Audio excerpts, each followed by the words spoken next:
மக்களை ஏமாற்றி அயோக்கியத்தனம் பண்ணி மொளை மாதிரித்தனம் பண்ணி தான் இவிஎம்ல ஜெயிக்கிற. அப்புறம் நீ என்ன பெரிய வெங்காயம்? விஜய் மாதிரி வானத்திலேயே சுற்றிக்கிட்டெல்லாம் இருக்க முடியாது. ஒரு தம்பி ஆதரிச்சேன் அன்னைக்கு. இப்போ பார்த்தா அவர் அது என்ன எங்கே செய்வீன்னு கேட்டீங்கல்ல, இங்கே பார் இந்த கால் இருக்குல்ல, இந்த கால் தடம் கீழே பதியணும்.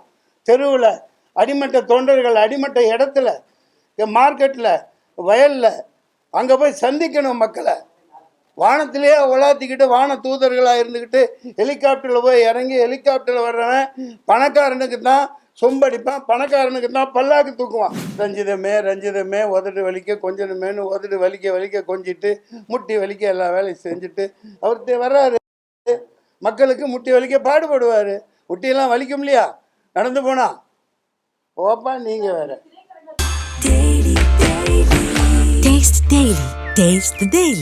டயா பூஸ்டர் சுகரை கண்ட்ரோல் பண்ணும், உங்க ஆரோக்கியத்தை மீட்டு தரும். சர்க்கரையை கட்டுப்படுத்துறதுக்கான எளிமையான வழிமுறை, இயற்கையான வழிமுறை. அனைத்து மருந்து கடைகளிலும் கிடைக்கும். வணக்கம்.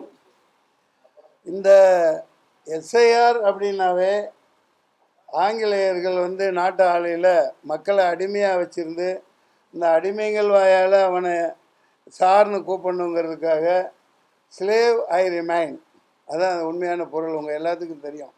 ஐயா நான் எப்போவுமே உங்களுக்கு அடிமை அப்படின்னு வணக்கம் போடுறதுக்கு அதே அந்த எஸ்ஐஆரை அவங்களுக்கு அடிமையாக இருந்த ஒரு கும்பல், பாசிச கும்பல் இன்னைக்கு தமிழ்நாட்டில் ஒட்டுமொத்த நாட்டை சூறையாடி வருது. பீகார், மகாராஷ்டிரா, ஹரியானா, அது தொடர்ந்து இப்போ தமிழ்நாடு பலிகடாக இருக்குது.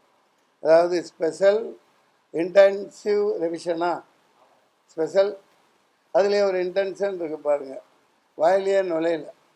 இப்போ என்ன காமெடின்னா, போன வாரமே அந்த என்னைக்கு இவங்க கொடுத்தாங்களோ ஃபாரம் கொடுக்க போனாங்களோ அப்போவே மக்கள் தொடர்பாளர் சொன்னேன் இதை ஏற்பாடு பண்ண சொல்லி. அப்புறம் சரி இது என்னதான் நடக்குது தெரியட்டும், ஃபார்ம் கிடைக்கட்டும்னு காத்திருந்தேன். இதை நான் என் வக்கீல், கிரிமினல் லாயர் கிங்ஸ்டன் ஜெரால்டு, அப்புறம் நெக்சன் வில்லியம்ஸ், முரளி குமரன், எல்லா லாயர்ட்டையும் என் அசிஸ்டண்ட் கொண்டு போய் கொடுத்துட்டு இதை ஃபுல்லப் பண்ணணும், நீங்கள் பண்ணி கொடுங்கன்னு. நீ 2 மட்டை போட்டுட்டு வேண்டாம் வா, நான் ஜாமீன் வாங்கி கொடுக்குறேன், சரியா? இது பாரத்தையெல்லாம் எங்களை ஃபுல்லப் பண்ண சொல்லாது, எங்களால் அது முடியாது, நாங்கள் படித்த படிப்புக்கு அது முடியல அப்படின்னு சீரியஸாகவே சொல்கிறேன்.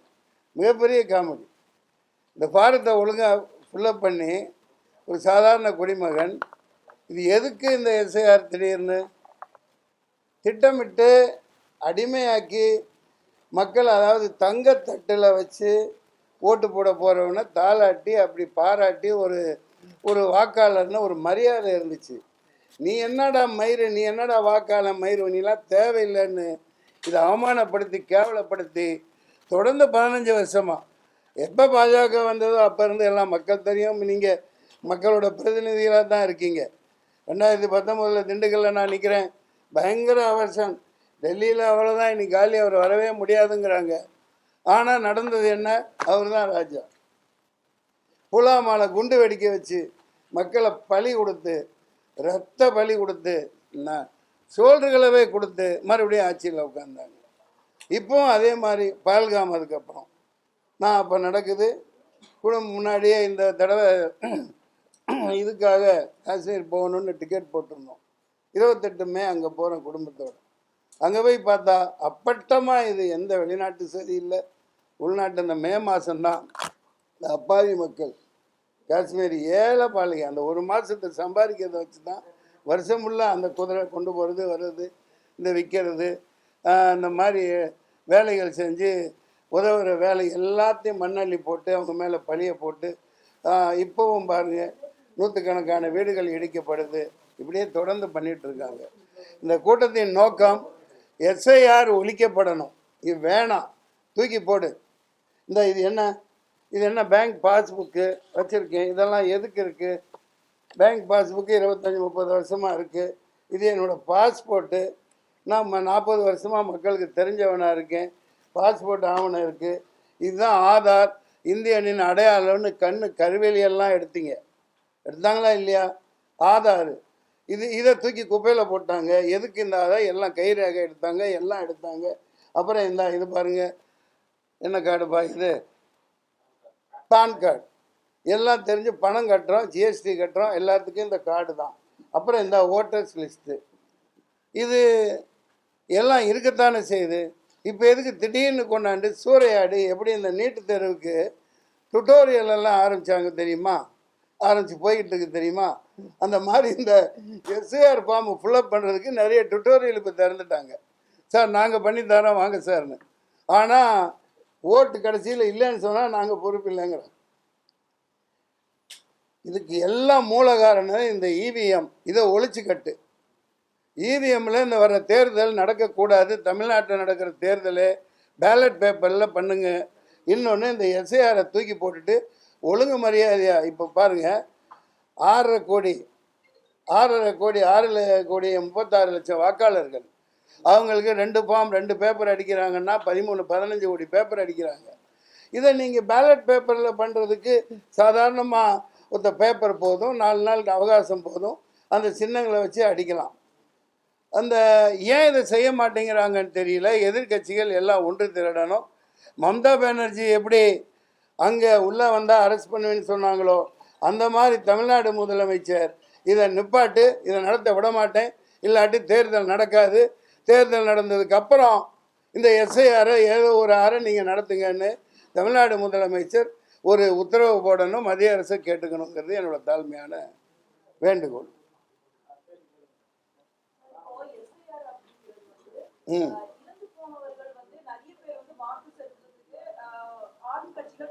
சார் அதுக்கு மட்டும் கேள்வி கேளுங்க. நீங்கள் அதை மட்டும் கேள்வி கேளுங்க. இறந்து போனவங்க எப்படி வருவாங்க, எப்படி வருவாங்க? நீங்கள் இறந்த உடனே சர்டிஃபிகேட் கொடுத்துட்றாங்களா இல்லையா? பல இதுக்கு காரணத்துக்கு பேங்குக்கு இதுக்கு கடன் வாங்க, மற்ற லீகல் இஷ்யூக்காக அடுத்த நாளே இறந்தவங்களுக்கு சர்டிஃபிகேட் கொடுத்துட்றாங்க. அந்த சர்டிஃபிகேட் அந்த ஆஃபீஸ்லேருந்து வாங்க தெரியாதா இந்த மண்டுவங்களுக்கு? எல்லாம் எங்கள் தலையில் தான் சுமத்தணுமா? நாங்கள் ஆயா ஓட்டு போடுற அன்னைக்கு போய் ஓட்டு போடுவோங்க. அதை நீங்கள் பறிக்கிறதுக்கான தான் இது திட்டமிட்ட சதி. It's a scam. It's a scam, preplanned scam. Gyanesh Kumar மிகப்பெரிய ஒரு மோசடியால் உட்கார வச்சிருக்கிறாங்க மத்திய அரசு. இது இன்னொன்று, இது எதுக்காக இந்த எஸ்ஐஆர்? குடியுரிமை சட்டத்தை உள்துறை அமைச்சகம் தான் கையில் எடுக்கணும். இவங்க எடுத்தால் அது கிரிமினல் குற்றம். அதன்படி ஒரு அரசு செய்யப்படணும். ஞானேஷ்குமார், நான் இன்னைக்கு சொல்கிறேன், இந்த மொல்ல மாதிரித்தனத்தை நிறுத்துங்க. தமிழ்நாடு முழுக்க போராட்டம் பண்ணணும். நான் இந்த democratic tigers of India DTI சார்பாக ஒட்டுமொத்த எல்லா கட்சிகளும் இறங்கி இந்த இவிஎம்மை எதிர்த்து, இவிஎம்மில் ஓட்டு போட முடியாது, நடத்தாத. அதில் என்ன தப்பு இருக்க முடியும்? இல்லாட்டி தேர்தல் நடத்தாத. எலான் மாஸ்க் நிறுத்தி சொல்கிறாங்க, எல்லா உலக பெரிய நாடுகளும் இவிஎம்மை தூக்கி குப்பையில் போட்டான். Manipulating machine. அது ஒரு உருட்டுறது, சோழி உருட்டுறது. அதை வச்சு தானே எல்லாம் இவ்வளவு அநியாயம் பண்ணிட்டு இருக்காங்க. கேளுங்க சகோதரி.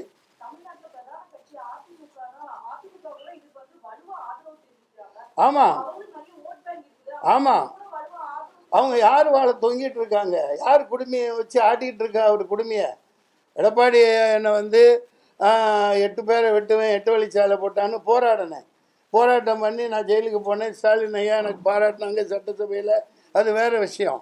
ஆனால் ஒரு பல ஸ்டேட்டுகளில் இந்த மத்திய அரசு என்ன பண்ணிகிட்ருக்கு? காரணம் திருட்டுத்தனமா? ஐயா கொஞ்சம் அமைதி. திருட்டுத்தனமா, முள்ளமாரித்தனமா, திருடனுங்களும் கொலகார பாவிகளும் தான் நாட்டை உட்காந்து ஆண்டுகிட்டு இருக்காங்க. அதனோட விளைவு தான் இது. சார், நீங்கள் சொல்ல வந்தது இந்த இவிஎம்மை வச்சு தான் இவ்வளவு நடக்குது. அதனால் அதை முதல்ல ஒழிச்சு கட்டணும். அதுதான் என்னோட கோரிக்கை. இந்த எஸ்ஐஆருங்கிறது தேவையில்லாத ஒன்று. எவ்வளோ பெரிய ஏங்க இதெல்லாம் எதுக்குங்க? இது எதுக்கு? ஏன் இப்படி மக்களை பாலாப்படுத்தி நீ தேர்தலை நடத்தி முடிச்சுட்டு அப்புறம் நடத்து. அதுவும் இவிஎம்லாம் நடத்தப்படக்கூடாது. லட்சக்கணக்கான கேஸுகள் இருக்கு. நான் கேஸ் போட்டு தோத்துட்டேன், தூக்கி போட்டாங்க, நடந்து போட்டாங்க. நானே ஒரு 4 லட்ச ரூபா செலவு பண்ணி 10 தடவை அலைஞ்சு நான் சுப்ரீம் கோர்ட்டுக்கு போய் போட்டேன். லட்சக்கணக்கான லாயர்கள் போராடினாங்க. அந்த இவிஎம்மை ஒழிச்சா தான் இந்த நாடு உருப்படும். எடப்பாடி ஐயா சப்போர்ட் பண்ணுறாரு. சரி, ஏன் இவங்களும் எல்லாமே சப்போர்ட் பண்ணுற மாதிரி தான் விஜய் கட்சியும். ஏன்னா அவர் இப்போ ஆளுங்க மத்திய அரசு, நடுவண் அரசு, நம்ம ஒன்றிய அரசால் இறக்கி விடப்பட்டவர்னு இப்போ தான் எனக்கு தெளிவாக தெரியுது. இப்போ முன்னாள் முதல்வரை தூக்கி போட்டு மர்டர் பண்ணிட்டாங்களா இல்லையா? யார் பண்ணாங்க? அப்போ இருந்து சொல்லிட்டு தான் இருக்கேன். நானும் கேஸ் போட்டு பல இதுகளுக்கெல்லாம் தகவல் உரிமை சட்டத்தில் போட்டு இவ்வளோ வச்சுருக்கேன். நான் எதுவுமே எடுபட மாட்டேங்குது. 75 நாள் இங்கே நடந்து போவேன் அப்போல இங்கேருந்து 75 நாள் ஒரு இப்போல்லாம் கேமரா என்ன எவ்வளோ பார்த்துங்க. வீட்டை விட்டு போனால் செல்ஃபி எடுக்கிறோம். எடுக்கிறீங்களா இல்லையா? கான்டாக்ட்லேயே இருக்காங்களா இல்லையா? அப்படி இருக்கையில் 75 நாள் யாருமே பார்க்க முடியல. ஜெயலலிதா அப்பட்டமாக தூக்கி மட்டையை போட வச்சு போட்டு அவங்க ஆட்சியை தான் நடத்தினாங்க. இப்போ இந்த முதல்வரை போட்டு தள்ள முடியல. அதனால் இப்போ மறுபடியும் இவங்களுக்கு அடிமைகள் தேவைப்படுது. பாஜக நிச்சயமாக ஒழிக்கப்பட வேண்டியது. நான் இதை நிச்சயமாக, அதாவது அவங்கவுங்களுக்கு எனக்கு எந்த விதமான மதவாத அடிப்படையில் எந்த காலத்துலையும் நான் பேசுனது இல்லை. ஆனால் இன்றைக்கி தமிழ்நாடு சூறையாடப்படும். தமிழ்நாடு இந்த எஸ்ஐஆர் மூலமும் இவிஎம் மூலமும் நாசம் பண்ண இருக்காங்க. திருப்பூர்லாம் போய் பார்த்தா என்னங்கிறது உங்களுக்கே தெரியும். ஓட்டுரிமையை தீர்மானிக்க 10-15 தலைமுறையாக பெங்களூரில் வாழ்கிறவன் தான் அங்கே ஓட்டு போட முடியுது. இன்றைக்கும் தாராவி பம்பாயில் ஒரு 2-3 லட்சம் பேர் ஓட்டு போட முடியல. எத்தனை தலைமுறையாக இருந்தோம். இவங்க நேற்று வந்து அவனுக்கு தூக்கி கொடுத்துட்டு பீகார் அங்கே ஓட்டுக்காரங்கயா இந்தா ரேஷன் கார்டு மாற்றுற மாதிரி, இது மாற்றுற மாதிரி, பான் கார்டு மாதிரி, கேஸ் கனெக்ஷன் மாற்றுற மாதிரி ஓட்டு கொடுத்துட்டு போயிடுவீங்க. நாங்கள் சும்ப போயிருங்களா உக்காந்துக்கிட்டு என்னமா உங்களுக்கு சிங்சாங் அடிச்சுட்டு இருப்போமா? நடக்கிறது வேற. இந்த 6,36,00,000 ஓட்டம் இறந்தவங்க போக மிச்சம் அப்படியே இல்லைன்னு வச்சுக்கோங்க. சென்ட்ரலில் எவனும் உள்ளே வர முடியாது. தேர்தல் கமிஷனை நான் எச்சரிக்கிறேன். எதானாலும் பார்த்துக்கலாம். நான் போராட்டம் பண்ணி எத்தனையோ தடவை ஜெயிலுக்கு போயிருக்கேன். பார்த்துக்கலாம். சமூக அக்கறையோட இதை இந்த நேரத்தில் எஸ்ஐஆர் இதை ஒழிக்கப்படணும். பாமெல்லாம் நிப்பாட்டுங்க. தேர்தல் முடிஞ்ச பிறகு நீங்கள் செய்யுங்க. ஏன் இது ஒரு மாதத்தில் நடத்துகிறீங்களே வெண்ணீங்களா? நான் உங்களை கேட்குறேன். நீ இந்த சாதிவாரி கணக்கெடுப்பை நீங்கள் ஒரு மாதத்தில் நடத்தலாம்ல? 5 நாளில் நடத்தி முடிக்கலாம். எல்லாத்துக்கும் வேலை வாய்ப்பு கொடுக்கலாம். ஒரு இவனுங்களே உட்காந்து ஆண்டுக்கிட்டு பேண்டுக்கிட்டு மோண்டுக்கிட்டு இருக்கானுங்க. சாதிவாரி கணக்கெடுப்பை எடுங்கடா. ஏமாத்து வேலை. போராட்டம் வெடிக்கணும். தமிழ்நாடு முழுக்க போராடணும். முதலமைச்சர் இதை சவுக்கடி கொடுத்து மம்தா பானர்ஜி செஞ்ச மாதிரி பண்ணா அரெஸ்ட் பண்ணுவீன்னு துரத்தி விடணும். கேளுங்க. ஏன் கொடுக்குறீங்க? எது கொடுக்குறீங்க? நாங்களாம் மடையர்களா? அது எப்படியா ஃபுல்லப் பண்ணுவேன்? 2002 நீ எங்கே இருந்த? என்ன ஓட்டு போட்டேன்? சாரி, காலையில் சாப்பிட்டதே ஞாபகம் இருக்க மாட்டேங்குது. நைட்டு என்ன கொடுத்தோம், என்ன சாப்பிட்டோன்னு ஞாபகம் இருக்க மாட்டேங்குது. 2002 எங்கே இருந்தோமோ அந்த இளவு பூத்தில் ஓட்டு போட்டிருப்போம். மாறி வருவோம். நான் ஒரு நடிகை. நான் சாதாரண குரூப் டான்ஸராக இருக்கையில் ஒரு சின்ன வீட்டில் இருந்தேன். அப்போ ஓட்டுங்க வாங்கினேன், சம்பாரித்தேன், வீடு கட்டினேன், வாடகைக்கு விட்டேன். இப்போ ஓட்டு அங்கேயே தான் 25-30 வருஷமாக இருக்குது. புரியுதுங்களா? நான் அது அங்கே போய் ஓட்டு போட்டுருவேன். இப்போ ஜவாதுபட்டி என்ன பேர் தம்பி, அவங்க வந்து அங்கேயே தான் ஓட்டு இருக்குது. அவங்க பெருமையோட அது ஒரு திருவிழா மாதிரி மொத்தமாக இங்கே ஒரு 1000 பேருக்கு மேலே வசித்தாலும் அங்கே ஊருக்கு போய் அந்தந்த ஓட்டை பதிவு பண்ணிட்டு வருவாங்க. இப்போ அங்கே போவாங்களாம், அவனுக்கு இல்லைம்பாங்களாம், இவனுக்கு ஓட்டை தூக்கிடுவானுங்களாம். என்ன இது துபாக்கூர் வேலை பண்ணுறீங்க?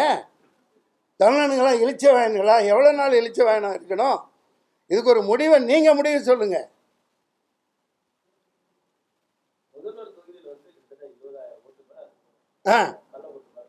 கள்ள ஓட்டு நீ போய் தடு.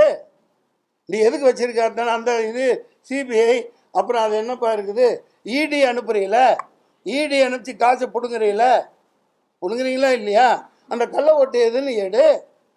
4 பேர் அதிகமாக போடு. யார் தடுக்கிறா அவங்கள? கள்ள ஓட்டுன்னு சொல்கிறீங்க. இவங்க நல்ல ஓட்டுலையா ஜெயிச்சு வந்திருக்காங்க? இதுவே கள்ளத்தனமானது தானே. சுப்ரீம் கோர்ட்டு சுமோட்டோவா தானாக முன் வந்து வழக்கு போடுறது என்னது? சுமோட்டோ தானே. அதன் அடிப்படையில் முதல்ல இதை ஒழிச்சு கட்டணுமா இல்லையா? அந்த இவிஎம்மை சார் எத்தனை 15-16 வருஷமாக சொல்லிட்டு இருக்கமா இல்லையா? இவிஎம் எதுக்கு தொடப்ப கட்ட? இது ஏமாத்து வேலை, கொட்டை உருட்டுற மெஷின் அது. அதை வச்சுட்டு தானே பொழப்பு ஓட்டுறீங்க. சார் நீங்கள் பாஜக நல்லவர்கள் இருக்கலாம், ஒரு தீவிரமான மதவாதிகள் இருந்துட்டு போங்க, எனக்கு அதை பற்றி கவலை இல்லை. நீங்கள் நல்ல முறையில் ஒழுக்கமான முறையில் ஜெயிச்சு வா. மக்களை ஏமாற்றி அயோக்கியத்தனம் பண்ணி மொளை மாதிரித்தனம் பண்ணி தான் இவிஎம்ல ஜெயிக்கிற. அப்புறம் நீ என்ன பெரிய வெங்காயம்? தூக்கி போடணும். இப்போ பீகாரில் கொதிச்சு போயிருக்காங்க, போராட்டம் பண்ணுறாங்க, எல்லாம் பண்ணுறாங்க. நீ எதை பண்ணாலும் நான் இப்படித்தான் கலவை தூக்கி மனையில் வை அப்படின்னா எப்படி சொல்லுங்க? அப்பட்டமான இன்னைக்கு சொல்லலையே, எல்லாருக்கும் தெரியுமே.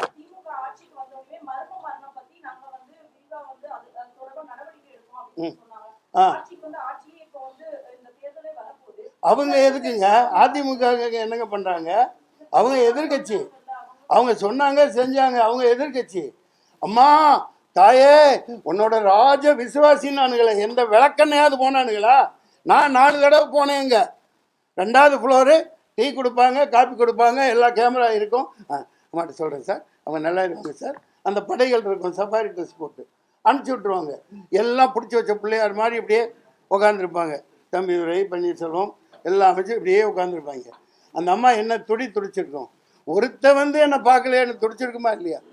சார் இது தமிழ்நாட்டில் நடந்தது, அதனால தான் பண்ணேன். கவர்னர் வந்து உட்காந்து எத்தனை தடவை ராம்மோகன் யாருப்பா வந்து உட்காந்து அங்கே செக் பண்ணிவிட்டு, ஒருத்தர் ஒரு பிஜேபி சேர்ந்த ஒருத்தர் அங்கேயே உட்காந்து சம்பளா சமாதி கட்டி வச்சுன்னு முடிஞ்சவொன்னே போய் துணை ஜனாதிபதி ஆனார். எல்லாம் மக்களுக்கு தெரிஞ்சது தானே. நான் என்ன புதுசாக சொல்கிறேன் உங்களுக்கு? ஒரு முதல்வரையே தீர்த்து கட்டக்கூடிய பல மாநிலங்களில் பண்ணியிருக்காங்களா இல்லையா? கொடூரமான கயவர்கள். நீ ஜனநாயக போர்விலை இதை செய்யக்கூடாது. எச்சரிக்கை. தமிழ்நாடு போராடணும், இந்தியா போராடணும். நீ இவிஎம்மை ஒழிச்சுக்கட்டு, ஒழுங்கா தேர்தல் நடத்து. நீ வா, தைரியம் இருந்தா வா. தோட்டத்தானே திங்கிற, இவிஎம்மை ஒழிச்சுக்கட்டு. நீங்கள் 4ஆம் தூண் என்ன பண்ணிட்டு இருக்கீங்க பத்திரிகையாளர்கள்? நீங்கள் உங்கள் சார்பாக குரல் கொடுங்க. உங்கள் சங்க எலெக்ஷனில் எவனாவது ஏமாத்தினா விடுவீங்களா? இவிஎம் ஓட்டு போட்டுட்டு இருக்கீங்க, கொஞ்சம் தண்ணி கொடுப்பா. ஆ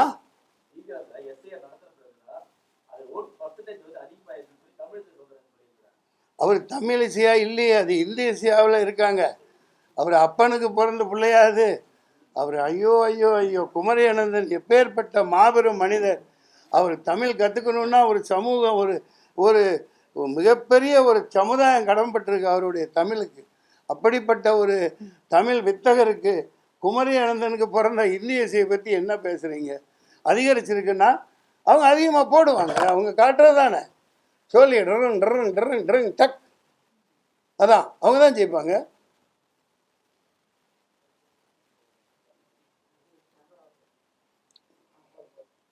சார் நான் ஒரு நடிகன், சும்மா 4 காசுக்கு பெரிய பெரிய நடிகர்லாம் இருக்காங்க. நான் இந்த மாதிரி இவர் வந்தார், அப்போது அதான் யார் இந்த பிரேமர் வந்தார், பிரேமி பாரதி ராஜா சீமானெலாம் கருப்பு கொடி காமிச்சாங்க.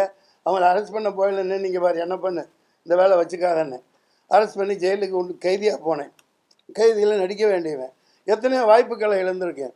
கவர்னர் மாளிகை முன்னாடி 98லேயே போராட்டம் பண்ணி இந்த மாதிரி 600 ஏக்கர் பூமி எதுக்கு, ஆஸ்கர் இது சாரி ஒலிம்பிக்கில் ஒரு தகரம் கூட வாங்க முடியாதனால 600 ஏக்கர் எதுக்கு இருக்குது, ஸ்விம்மிங் பூல் கட்டு, கிரிக்கெட் இது கட்டு, மல்யுத்த வீரர்களுக்கு ஸ்டேடியம் கட்டு, 6000 மான்கள் எதற்குன்னு போராடி போய் 35 பேரோட 35 நாள் ஜெயிலில் இருந்தேன்.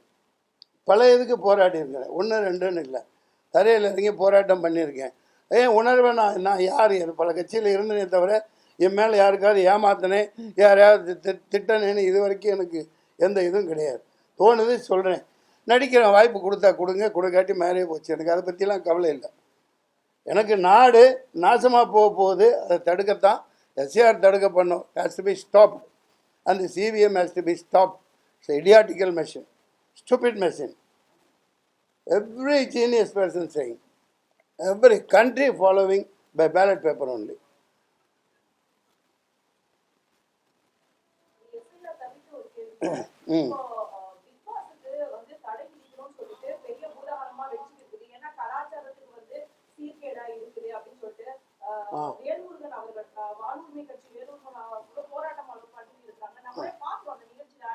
இப்போ நான் இது 2க்கு கூட்டியிருக்கேன். நீங்கள் பிக் பாஸ் கேம் போகிறீங்க. நீங்கள் அதை ஏன் பார்க்குறீங்க? நான் அந்த கருமத்தை பார்க்குறதே இல்லை. எவனோ எவன் கூடவே கட்டி பிடிச்சிக்கிட்டோம். பன்னியெல்லாம் போய் எங்கள் பன்னிய மாதிரி உட்காந்து சேத்துல புறந்துட்டு போகட்டும். நீங்கள் ஏன் பார்க்குறீங்க? நல்ல சீரியல் பாருங்கள். சன் டிவியில் அந்த நேரத்தில் என்னப்பா ஓடுது, அப்புறம் அந்த விஜய் டிவியில் அதுதான் காட்டுறாங்களோ, அந்த கருமத்தை ஏங்க பார்க்குறீங்க? 9 மணிக்கு படுத்து தூங்கிடுங்க. பிரம்ம முகூர்த்தத்தில் 3 to 5 எந்திரிங்க. வாழ்க்கை ஜாலியாக இருக்கும்.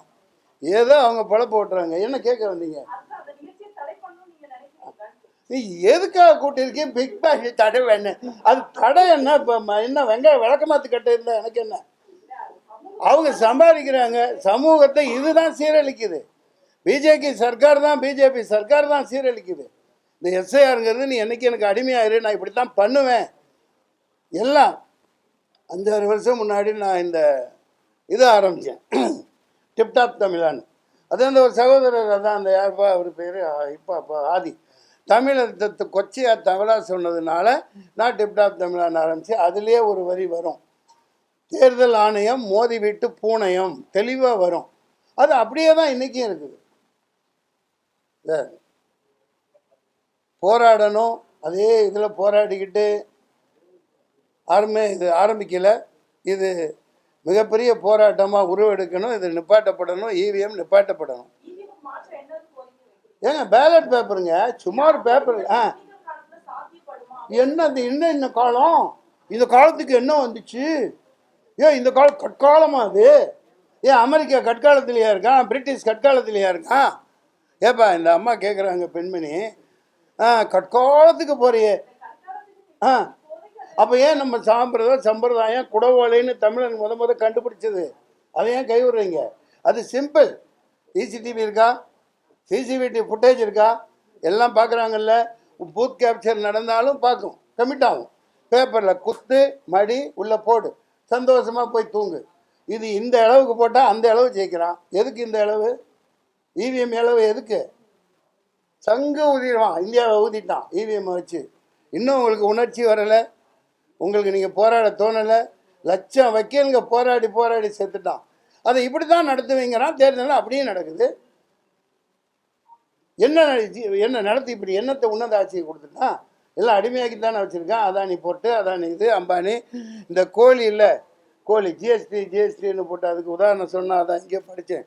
ஃபுல்லாக எல்லா முடியும் பிச்சுட்டு, எல்லாம் ஒரு சேவலில் உள்ள ஒட்டு மொழி எல்லாத்தையும் இறக்கையை பிச்சுட்டு கீழே போட்டவுடனே 4 தானியத்தை எடுத்து போட்டால் அது நகர்ந்துக்கிட்டே வந்து கொத்தி திங்கும். இங்கே பார், ஜிஎஸ்டியில் குறைச்சிட்டேன், ஜிஎஸ்டியில் உங்களுக்கு குறைச்சிட்டேன். வரி போடுவாங்களாம், வரி மேலே வரி போடுவாங்களாம். டோல்கேட்டு லட்சக்கணக்காக கோடி, 1000 கோடிக்கு கொள்ளையடிச்சு நிதின் கட்கரி இங்கே ஒரு கல்யாணம் 1,00,000 கோடியில் நடத்துகிறாங்க. இதுதானே நடக்குது. அதானி அம்பானி காலில் போய் கொட்டிக்கிட்டு எல்லாத்தையும் அவங்களோட அஜெண்டா, அந்த பஞ்சதந்திர கதைப்படி அவங்க ஆட்சியை நடத்திட்டு இருக்காங்க. போட்டு உருட்டுறது, புரட்டுறது, மக்களை அடிமையாக தான் வச்சுருப்பாங்க, படிக்க விட மாட்டாங்க. அது வெளிப்படையாக தெரியுது. ஐயா, நான் தப்பு செஞ்சிருந்தா நான் மன்னிச்சுக்குங்க. நான் நியாயமாக சொல்கிறேன், எனக்கு நெஞ்சு வெடிக்குது. ஆமாம், எந்த கட்சியாக இருந்தாலும் சரி, பிஜேபி ஆதரிக்கிற கூட்டணியில் இருக்கிற அனைத்தும் பாசிச சக்திகள் தமிழ்நாட்டுக்கு உதவாது. அந்த விதத்தில் நான் ஆளுங்கட்சி வேறு வழி இல்லை. டிஎம்கே தான் மறுபடியும் வரும், ஆணித்தரமாக வரும். நானே விழுந்து வேலை செஞ்சாலும் செய்வேன். இத்தனை காலம் எதிர்த்தவன், இப்போ வேறு எனக்கு வழி இல்லை. எங்கேயும் செய்வேன். இதுவே என் பிரச்சாரம் தான். எங்கேயும் செய்வேன். நான் என்னோடய போராட்டம், என்னோடய பிரச்சாரம் எல்லாம் கால் பதியும். விஜய் மாதிரி வானத்திலேயே சுற்றிக்கிட்டெல்லாம் இருக்க முடியாது. ஒரு தம்பியை ஆதரித்தேன் அன்னைக்கு. இப்போ பார்த்தா அவர் அது என்ன எங்கே செய்வீன்னு கேட்டிங்கல்ல, இங்கே பார், இந்த கால் இருக்குல்ல, இந்த கால் தடம் கீழே பதியணும். தெருவில், அடிமட்ட தொண்டர்கள் அடிமட்ட இடத்துல, மார்க்கெட்டில், வயலில், அங்கே போய் சந்திக்கணும் மக்களை. வானத்திலேயே உலாத்திக்கிட்டு வான தூதர்களாக இருந்துக்கிட்டு ஹெலிகாப்டரில் போய் இறங்கி ஹெலிகாப்டரில் வர்றவன் பணக்காரனுக்கு தான் சொம்படிப்பான், பணக்காரனுக்கு தான் பல்லாக்கு தூக்குவான். புரியுதுங்களா? அறிஞர் அண்ணா எப்படி வந்தா, எப்படி கஷ்டப்பட்டாங்க. இந்த மாதிரி லாட்ஜில் கூட தங்கலைங்க. அங்கே போனால் டூரிங் டாக்கீஸ் பேச்சு முடிச்சுட்டு 10 மணி ஆகுது, 10:30 மணி ஆகுது. மேடையில் அவங்களோட உரையை முடிச்சுட்டு, உரையெல்லாம் கேட்க நம்ம இப்போ குறைக்காமல் போயிட்டோம். அங்கே சாதாரணமாக போய் மக்கள் 10 பேர் இருந்திருப்பாங்க. டூரிங் டாக்கீஸில் பெஞ்ச் இருக்கும்ல, அதில் போய் வச்சு படுத்துட்டு காலையில் எழுந்திரிச்சு தண்ணி குளிச்சுட்டு அடுத்த இதுக்கு கிளம்பிடுறாங்க. அப்படி வாழ்ந்தவங்க. இன்றைக்கி தலைவர்னு வர்றவங்களாம் அப்படியா இருக்கான்? Special flight, chartered flight. இது சும்மா கற்பனகதி. இதெல்லாம் ஒரு மயிலும் பிடுங்க முடியாது, ஒரு ஆணையும் பிடுங்க முடியாது. இதுதான் விஷயம். ஒழித்து கட்டப்பட வேண்டிய சக்தி இவிஎம் அண்ட் எஸ்ஐஆர் ஃபார்ம்.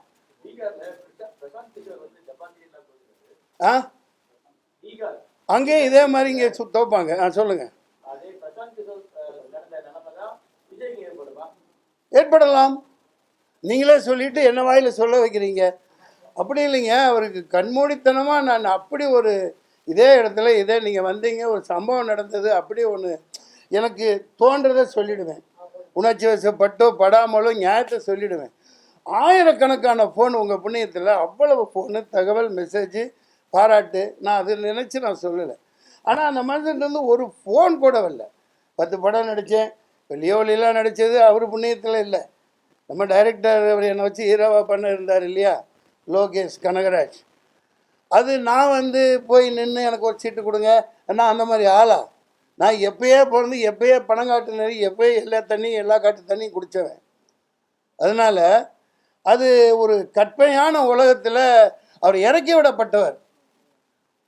ஓய்பிரிவு பாதுகாப்பு கொடுத்துருக்காங்களா தம்பி விஜய்க்கு? இதுக்கப்புறம் ஜெட்டு கொடுத்தாங்களா? என்னங்க சொல்லுங்கள், நீங்கள் தாங்க சொல்லணும். அதுக்கப்புறம் ஜெட் பிரிவு கொடுத்துருக்காங்களாம். ஒரு சாதாரண இந்த மக்களுக்கு அடிமட்ட தொண்டர்களோட அவங்க இப்போ நீட்டை தூக்கணும், ஸ்ரீலங்கா தமிழர்களுக்கு நீளம் கிடைக்கணும், இங்கே விவசாயிகள் நிலமெல்லாம் பாலாகுது, கார்பரேட் வயமாகுது, ஃபெர்டிலைசர்ஸ் எல்லாம் பயங்கரமாக விஷமாகி கத்திரிக்காய் எவ்வளோ பெருசு வருது, கொய்யாக்காய் எவ்வளோ பெருசு வருது, பப்பாளி எவ்வளோ பெருசு வருது, எல்லாமே நஞ்சு விட்டப்பட்டு வருது. இதெல்லாம் தீர்க்கறதுக்கு மக்களோட மக்களாக போராடணும் ஒரு மனுஷன். அவர் கார்பரேட்டு கூடயும் இலுமினாட்டிகளுக்காகத்தான் அவர் வருவார் ஒரு இதுக்காக. அதனால் இன்றைக்கி என்னோடய முடிவு அதுதான். அவரால் ஒன்றும் செய்ய முடியாது. நீங்கள் கேட்டதுக்கு பதில் நீங்களே கேட்டீங்க, நீங்களே சொல்லிட்டீங்க. சொல்லிட்டீங்க, அடிங்க. சொல்லிட்டேன். நீங்கள் சொன்னதை நான் சொன்னேன். எனக்கு என்ன பயமா? ஏன்னா எவனையோ கண்டு நான் இது என்ன எனக்கு பயமா? முந்தானத்து மனசு என்னமோ அவர் நல்லபடியாக பண்ணட்டும், சம்பாதிக்கட்டும். நிறைய சம்பாதிச்சு சொத்து வச்சுருக்காரு, நிறைய படம் எடுப்பார். ரஞ்சிதமே உதட்டு வலிக்க கொஞ்சமேனு உதட்டு வலிக்க கொஞ்சிட்டு முட்டி வலிக்க எல்லா வேலையும் செஞ்சுட்டு அவர் வர்றாரு. மக்களுக்கு முட்டி வலிக்க பாடுபடுவார். முட்டியெல்லாம் வலிக்கும் இல்லையா நடந்து போனா? ஓப்பா நீங்கள் வேற ஏங்க விமர்சனம் வைக்கணுன்ட்டு வைக்கலைங்க. எனக்கு ஒரு சும்மா போகிற போக்கில் சும்மா தட்டிட்டு போகிறது. எனக்கெல்லாம் ஒரு ஈக்குவல் கிடையாது.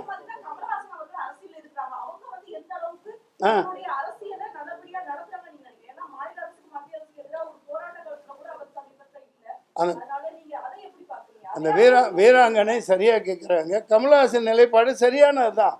இப்போ ஸ்டேட்டை காப்பாற்றணும். நமக்கு முரண்பாடு திமுக 1000 இருக்கலாம், அதை நம்ம சரி செஞ்சுக்கலாம், நமக்குள்ள 1000 பண்ணிக்க முடியும். ஆனால் இவனோட நோக்கம் சீர்குலைச்சி மக்களை நாசம் பண்ணி பிச்சைக்காரங்களாக்கி எல்லா எல்லா பணத்தையும் கொண்டு அதானி அம்பானி காலில் கொட்டிட்டு ஜெயகோவிந்தம் பாட வேண்டியதுதான். நான் ஒரு மதவாதியாலாம் இதை சொல்லலை. எனக்கு மதமெல்லாம் எனக்கு ஒன்றுமே கிடையாது. நான் சினிமாக்காரன், நடிகன். எல்லாத்துக்கும் எந்த கும்பாபிஷேகம் கூப்பிட்டே போவேன். என்ன கொடுக்குறாங்களோ வாங்கிக்குவேன், சாப்பிடுவேன், எல்லா வீட்லேயும் சாப்பிடுவேன். எலெக்ஷன் அப்போவும் தரையில் வாழ்கிறவன். மக்களுக்கு தரையில் வாழ்கிற காமராஜ் எப்படி சைக்கிளில் போனார், நடந்து போனார், அந்த மாதிரி தான் அடிமட்ட மக்களுக்கு உதவணும்னா மக்களோட மக்களாக வேலை செய்யணும், நடக்கணும். நடந்து தான் நான் ஓட்டு கேட்டு போகிறேன். எல்லாம் ஹெலிகாப்டரில் அப்படியே இவங்க எல்லாம் கும்பிடுவாங்களா? நாளைக்கு பிரான்ஸ்லேருந்து ஏதோ வருதான்ப்பா பெரிய ஹெலிகாப்டர், அப்படியா? I don't care. இந்த கூட்டம் உங்களை அழைத்ததின் நோக்கம் எஸ்ஐஆர் ஹஸ் பீன் ஸ்டாப்டு. ஏழை மக்களை சீரழிக்கிறாங்க, வேலைக்கு போக முடியல, குடியானவர்கள், ஏழைகள், பாலைகள்லாம் தில்லாடிட்டு இருக்காங்க. பைத்தியக்காரத்தனமாக ஒரு வக்கீல்னாலேயே இந்த ஃபார்மை ரொம்ப முடியல. 42க்கு முன்னாடி எங்கே இருந்த, 2002 எங்கே இருந்த, அம்மா பேர் சொல்லு, அம்மாவோட இறந்து போய் 1990 இறந்து போனாங்க. அப்போல்லாம் அவங்களுக்கு ஓட்டர் அட்டையே கிடையாது. அந்த ஊரில் வச்சுருப்பாங்க லிஸ்ட்டு, கூட்டிகிட்டு போவாங்க, அழகாக ஓட்டு போட்டு வருவாங்க. 30-40 வருஷம் முன்னாடி எங்கே இருந்துச்சு? இப்போ தானே கொடுத்தாங்க. ஆட்டோமேட்டிக்காக அந்தந்த கட்சிக்காரங்க அந்த லிஸ்ட்டு வச்சுருப்பாங்க. அம்மா தாய் இந்தாமல் வச்சுட்டு ஓட்டு போடுமா, அப்படின்னு ஓட்டு போட்டு அப்படியே மரியாதையாக நடத்துனாங்க. இவங்க எப்போ இந்த வாக்காளர்களை கேவலமாக நடத்துகிறானுங்களோ, இப்படி ஒரு ஃபார்மை கொடுத்து ஃபில்அப் பண்ணா அப்படின்னு ரெட்டங்கால் போட்டு உட்காந்துருக்கான்னா, இது வந்து அந்த எஸ்ஐஆரின் உண்மையான பதம் என்ன? Slave I remain for you. உங்களுக்கு நான் எப்பவும் அடிமை அப்படின்னு மக்களை ஆக்கிறதுக்காக பண்ணேன். நிப்பாட்டுங்க. தேங்க்யூ. நன்றி, வணக்கம்.